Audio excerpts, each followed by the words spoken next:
kay mag-move.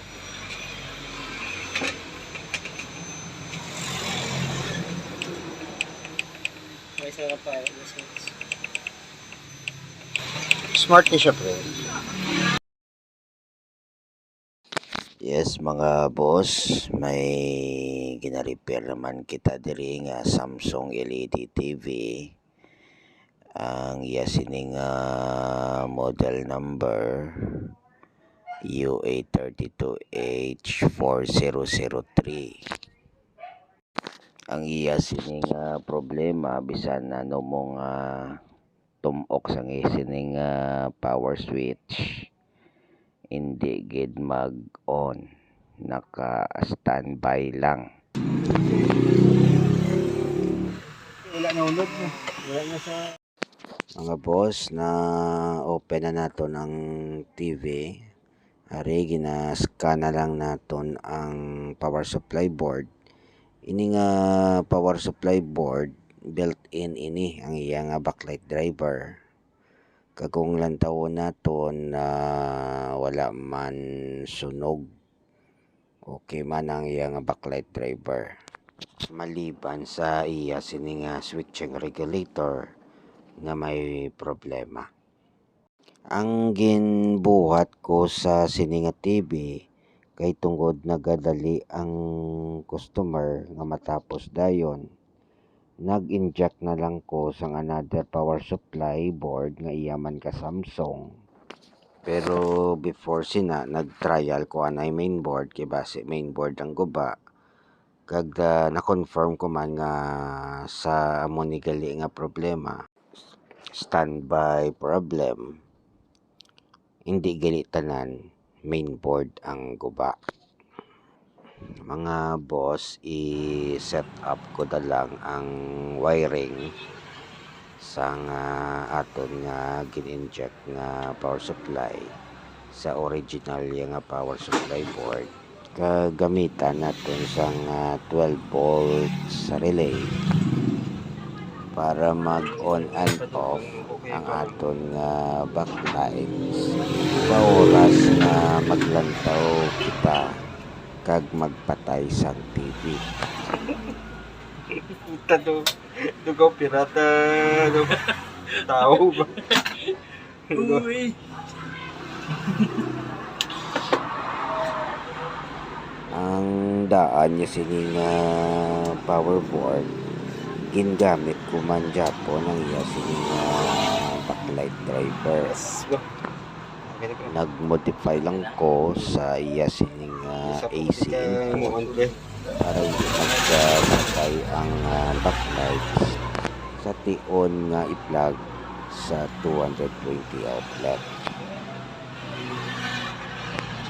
Mga boss, kina-acknowledge gili namon no ang tanan nga nag-subscribe sa amon nga YouTube channel. Madamo gid nga salamat sa inyo nga support. Kag sa mga hindi pa nag-subscribe, subscribe na kamo.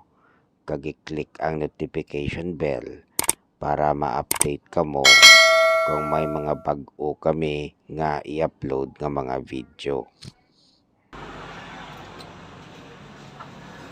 So, sa yung test na ba?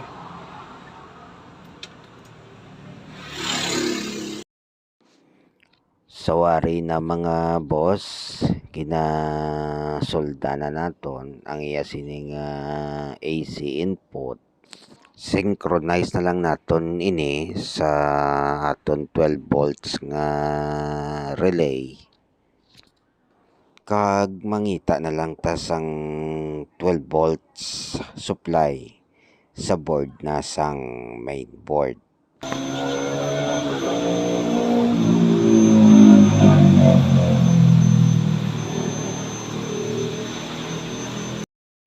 So ara na mga boss, na plaster ko na, nakabit na nato ng relay, na synchronize na nato ng duwa ka power board, naka-ready naman ang aton nga main board.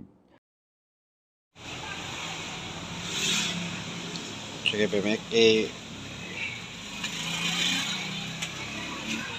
Ito mo kabit, pre.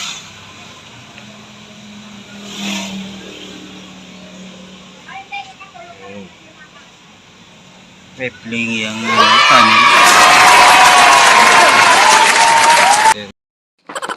Kung lantawon to mga boss, may horizontal line sa top sang iya sining LCD screen. Galing kay ginadalian ni sa tagiya ng ambalya. Hindi na lang kuno pag i-reparon kay malantawan man. Sige mga boss, i-try nato ng TV kung okay na. I-test naton.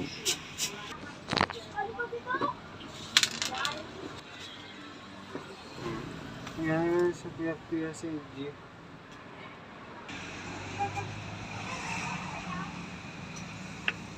Ano na?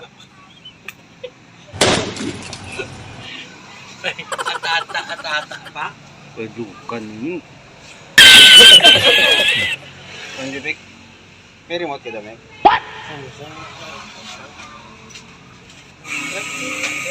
Ano siya?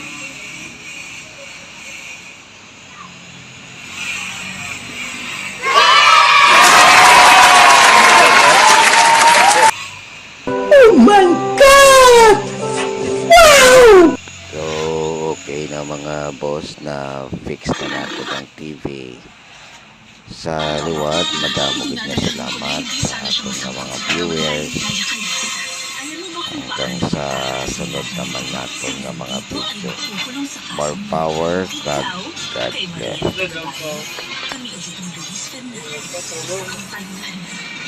Walang